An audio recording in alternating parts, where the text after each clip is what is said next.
Hey guys, good morning. We're just in the garage on a nice autumn day. We're between trips, so it's a good time to just kind of go over everything, make sure my configuration is the way I want it, do a little cleaning, a little housekeeping on the Spyder and in the garage. One of our viewers, Ron Morley, asked what we use to remove the dead bugs and tar stains, road stains from the Spyder. So I was going to go over that today and also address a configuration issue I have for my cell phone. So that's going to be the topic of today's video. Okay, first we're going to talk about how we actually clean the Spyder. And I can tell you that in the 2.5 years since we've had this Spyder, that we've only had the need or the desire to take out the water hose and wash it like you do your car only once, and that was after the Asphalt Odyssey. We came back from that 4,600-mile run, and it was absolutely filthy. I think I commented in the other videos, it's as if the Hollywood special effects department had come around and sprayed it with a fictitious dirt to make it grimy looking, but it was awful. I was proud of those miles and I was proud of that dirt, but it had to come off, so we took a water hose to it. First and only time. Typically what I will do is simply use a off-the-shelf spray-on liquid detailer because there isn't that much surface area on the Spyder. Now, word of caution, our Can-Am Spyder has a matte finish. If you use just any old wax or polish or cleaner, it can very easily get into the matte finish and cause significant decoloration, which could be there for a very long time. So I use this product. It sprays on clear, and you simply wipe it down with a clean cotton rag. And it will remove any of the road dirt, tar, bugs from the exterior paint job with no problem. So I just simply use this and just wipe it down with the cotton rag. And now for the black plastic trim that we have around the Spyder, I use simply Armor All. I spray it on, just wipe it in really good with the clean cotton rag, and it wipes off pretty good. I use it for the dash area. I'll use it for pretty much all the black trim around the Spyder. And I started using this about a year ago when I couldn't find out what else worked really well. This is not, it did not, it cleaned it, but it left it kind of dull. But the Armor All really polishes that plastic really well, so that's a pretty good product, and it's designed for that, so that's why we use that. The next product we use to clean the Lexan windshield is a plexiglass polishing cleaner. Word of caution, do not, on your motorcycle or any other device that has a polycarbonate plastic windscreen, use an automotive cleaner or windshield cleaner or something, or Windex. That has chemicals in there that will slowly dissolve the polycarbonate, and it will simply over time destroy it. Because I have a little bit of an aviation background, I knew you couldn't do that, so when we got the Spyder, I went ahead and invested. This stuff's a little pricey. It's just a polycarbonate plexiglass cleaner, and simply spray it on, wipe it off with the cotton rag. It cleans off all the bugs and does a really, really good job of that. So we use that. The other product we use for the polycarbonate windshield is Rain-X. If we know we're going to go ride in the rain, and if you watch our videos enough, you know that we always seem to be riding in the rain. So we apply this. I always carry some with me in my little tool bag so I can apply it on multi-day trips.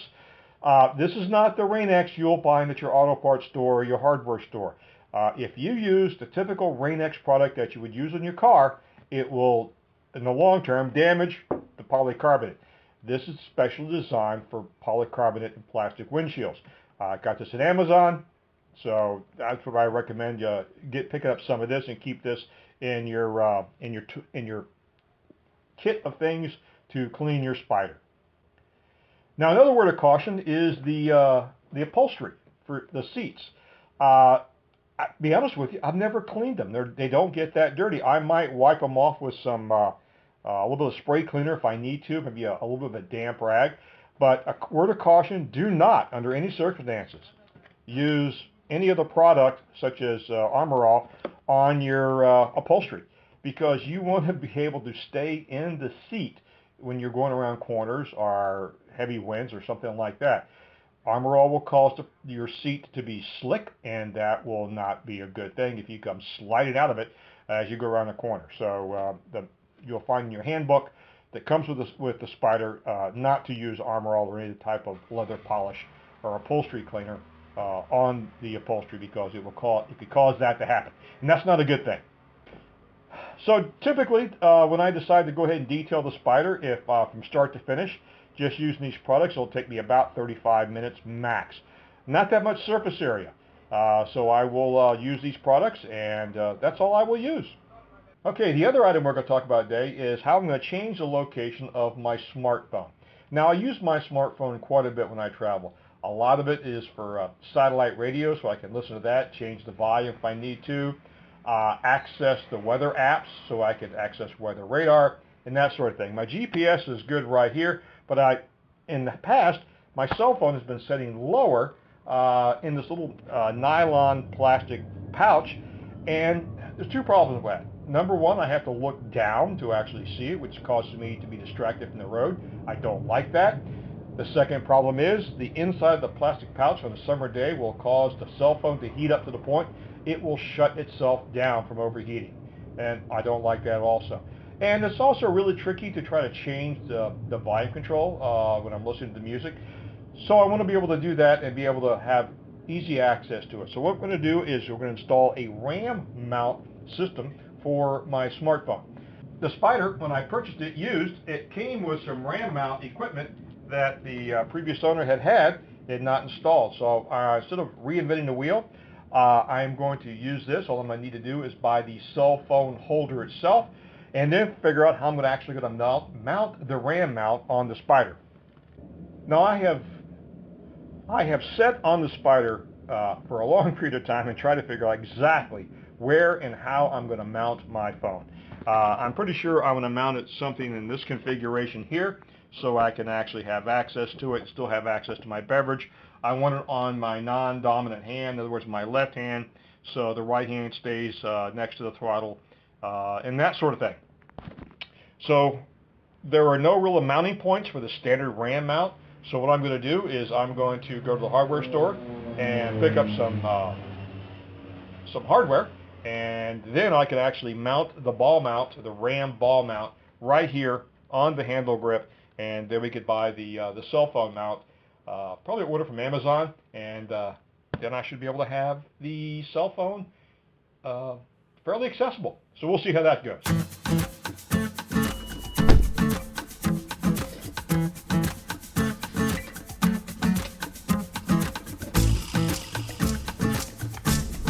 So you may be asking, John, why aren't you taking the Spyder? Why are you driving your SUV? Or you may not be asking that question. Either way, I'm still going to tell you. Our Home Depot is about 1.5 miles from the house. Pretty close, but I have a thing about wearing shorts on the Spyder. I don't like to do it, but I just have a thing about safety. I will not wear shorts on a motorcycle. I see a lot of folks who have no problem in doing that. Hey, it's their skin. If they want to leave it spread out on the side of the asphalt on the road, that's their prerogative. I'm not. I risked that enough in just a few bicycle accidents I've had, and it was painful. I just can't imagine doing it at higher speed. So, no thank you.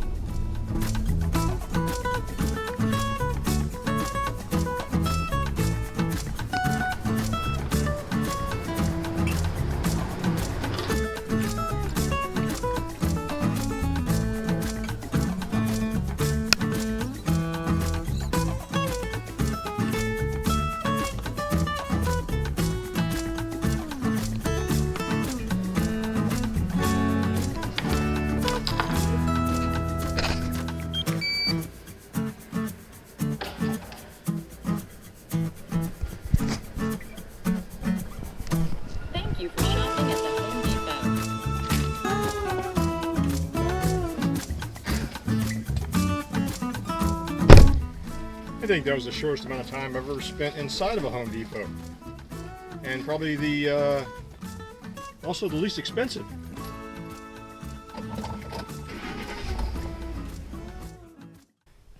Or a bit of stainless steel, and I'm not sure how much stainless steel there is in that, because I've seen these things actually rust. Here's the problem. This is aluminum. Although it is a coated aluminum, it is aluminum, and this is stainless steel. There is a phenomenon called dissimilar metal corrosion. And there's actually a scientific name for it. It'll lose me at the moment. You put two dissimilar metals together, and they actually form a chemical process where they begin to oxidize and damage the metal underneath. I don't want that to happen with the Spyder. So I've done two things. Number one, I've wrapped the actual hose clamp in electrical tape. And then to ensure that there is a good separation and good bond between the hose clamp and the actual handlebar, I have wrapped it in a piece of, or not wrapped, but I have an underlying piece of bicycle tube. So that makes sure it stays nice and firm. And when I finish putting the other one on, I'm going to trim this up, and then you won't be able to see the extra wiring there. But the ball mount will be nice and secure for the cell phone holder, which should be here tomorrow. Well, the Ram cell phone mount arrived. Installation took about 1 minute. After adjusting it, I found that the view from the cockpit was good, the ergonomics and the ability to adjust the volume control and the touchscreen was very good. And the installation was not too unsightly. Okay, the last topic I want to talk about are these things. The Spyder tires, specifically the rear tire. A lot of the chat boards and conversations around Spyder maintenance evolves around the tires, specifically the life expectancy of the tire. The rear tire on the Can-Am Spyder RT is about 12,000 miles, a lot less than what you'd expect in your standard automotive tire, which the inexpensive ones will do about 20,000 up to about 40,000 for your higher end tires. So why can't you do that with this Spyder? Good question. A lot of folks have upgraded to the automotive tire of the same dimensions, the same basic tread pattern, just to get the longer life out of the tire. Well, I'm a little bit of a skeptic. Before I change something like that, I want to do some research, and I did. And this is what I found out. Now, this is the research that I've done. You may find different information out there, but this is what I based my decision on. Originally, when Can-Am Spyder began the design of the Can-Am Spyder, they knew they were going to have a computerized stability control system and traction control system. That needed to be teamed up with a set of tires that grip the road with a specific set of characteristics. There were no tires on the market that met those standards, so they reached out to all the tire manufacturers to see if they would make the tires for Can-Am. And the response was pretty much universal. We are not going to design a tire, tool up a factory just to make about 10,000 tires and hope that your product, which is the Can-Am Spyder, actually sells. Not interested. Too much risk. And I sort of understand that. But Kenda decided to take on the challenge. So they teamed up with Can-Am, got the specifications, and designed the tire. So one of the drawbacks is the tire doesn't last as long as a standard automotive tire. The reason is the formulation for the tread is different. It is, I believe, a softer tread, so it grabs the road more aggressively, which gives you better traction and more stability. And that's what they wanted when they married it to the onboard computer system. The translation is the softer tire wears out quicker. So the translation is if you put an automotive tire up on the Spyder, it may not grip the road the way that the Spyder was intended to do. That translates into possible safety issues. There's no data to support that one way or the other, but that is a logical conclusion if you look at the information. So I've decided to stick with the Kenda tire. What is it going to cost me? Well, it's going to cost me about 3 cents a mile extra to stick with the Kenda tire. And that's just my personal decision, and yours may differ. And that's okay, because we're all different people. We all have different ideas and different standards, but that's just the way I look at it. So that's going to be about it for today's video. I appreciate you guys stopping by the old garage today so we can do some Spyder talk. And if you have any questions about Spyders or travel in general that we can try to answer, if we don't know the answer, we'll make something up that sounds colorful, and we'll try to get back with you on that. So, as always, thanks for watching, and see you all next time. Bye-bye.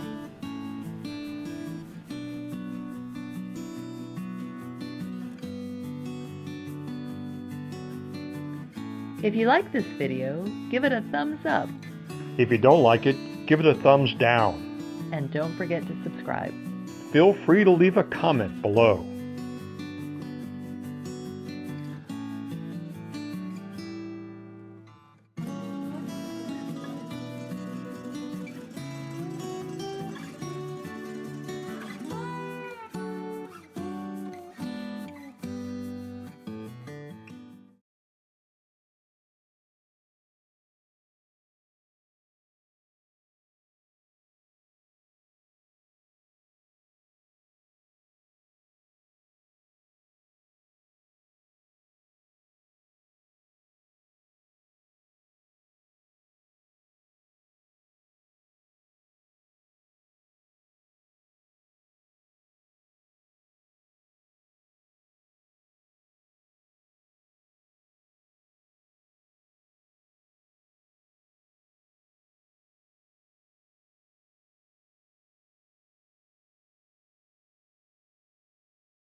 If you like this video, give it a thumbs up.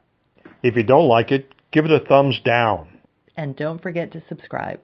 Feel free to leave a comment below.